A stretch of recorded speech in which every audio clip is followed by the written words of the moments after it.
This is the GFI system Solis Ventus, a dual-channel reverb and delay effects pedal. Let's walk through its layout, controls, and core functions step by step.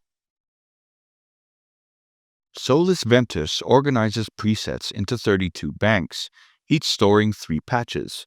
Press the middle switch and right switch to scroll to the right, and the other two to scroll to the left. As the banks are being scrolled, this knob doubles as another way to scroll through the banks faster. Press the A or B switch to confirm the patch change. In preset mode, A and B foot switches can select and toggle patches. In stompbox mode, they simply toggle the effects. By default, the third switch functions as tap tempo. However, it is possible to reassign it to control a third patch, giving more preset access. This is configurable in global settings on the Switch C or tap menu. The pedal is divided into two symmetric sides, DSP-X and DSP-Y, each with dedicated knobs and touch sliders for independent adjustments. Both sides have 3 top row knobs, a mix knob, and a touch slider. Every knob doubles as a button. At the inner side of the top row are the algorithm selector knobs. These select the active algorithm. Right now, turning it scrolls the delays available on the Solis Ventus. Tapping it once switches it to select available reverbs. The parameter knob on the outer side adjusts the algorithm-specific parameter. Turning it reveals the list of available parameters. Tap the button once to adjust the currently selected parameter, and another tap to go back. The time knob controls either delay time or pre-delay, depending on the algorithm. When it's the former, pressing it reveals more tempo-related parameters.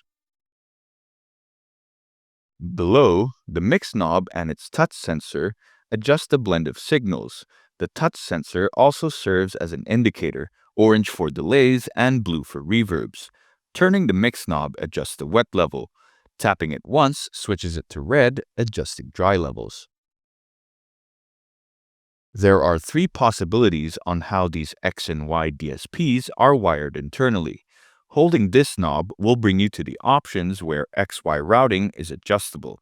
The Classic Series, which goes from X to Y, Parallel, which blends the two, and Dual Mono, where each DSP acts as separate mono effects. Let's hear the differences of those 3 sounds.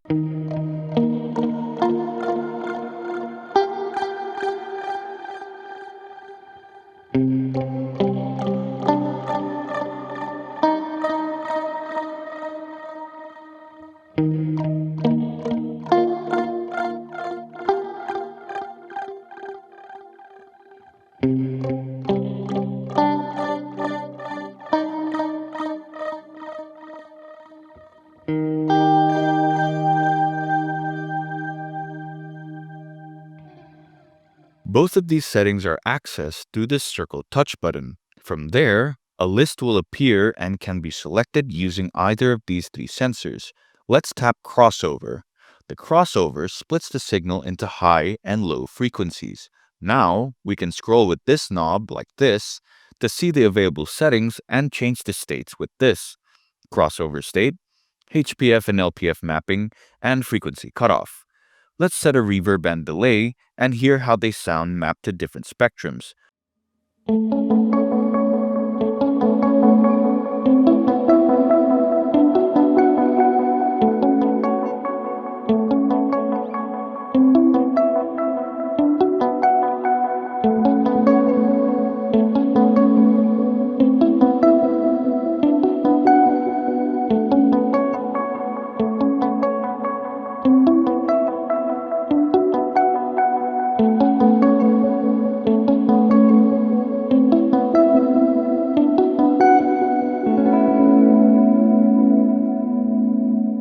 The dynamics are accessed the same way, only this time we are operating either of these sliders as a button. Here we can change the dynamic state, ducker or gate mode, and the usual attack, release, threshold, and intensity using these 2 knobs. Lastly, copying all of these settings to the other DSP is also possible. Let's hear the gate dynamics applied to a reverb.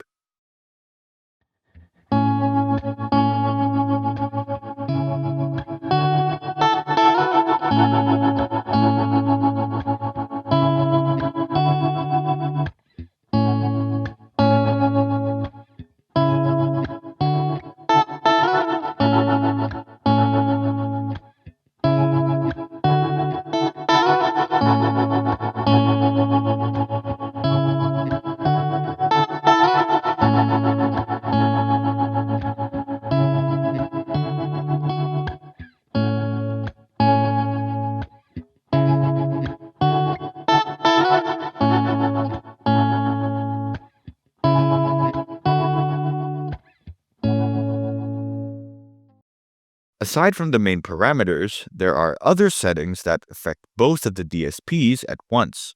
They fall under the options settings and can be accessed by holding this knob.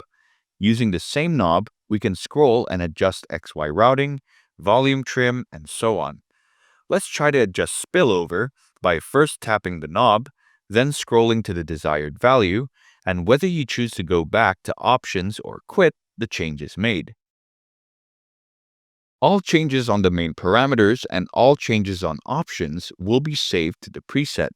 After making the desired changes, hold these two knobs to fire the preset saving screen. It will then prompt you to specify which patch on which bank you want your current settings to be saved to. Scroll with either of these two knobs and confirm your target patch with the foot switch. This mechanism can also be used to copy presets to another patch. Navigate to the preset you want to copy from, hold the knobs again, scroll to the bank destination, and confirm your patch. Similarly, like accessing options, the global settings are accessed by holding this other knob. This is for the settings that affect the pedal globally, hence the name.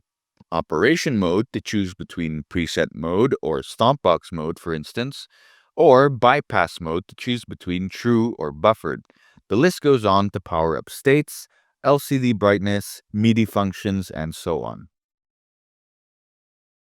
To perform a firmware update, a desktop PC or Mac with the latest SV Studio software are needed. First, start with the pedal powered off. Plug in the power supply and immediately press and hold these two buttons. Then wait until the pedal screen displays firmware update. Make sure of this before moving on to the next step. Next, connect the pedal to the computer with the USB cable and open SV Studio. If the software is already open, make sure to press the connect button. The firmware update interface should appear, and to get the latest firmware, the simplest way is to click this button, which automates the download. The update file will be retrieved and you can proceed with the update. Make sure not to interrupt the process.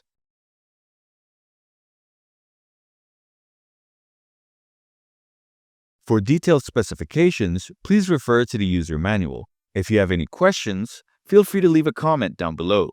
And for more technical matters, don't hesitate to reach out to us at support@gfisystem.com. Thanks for watching.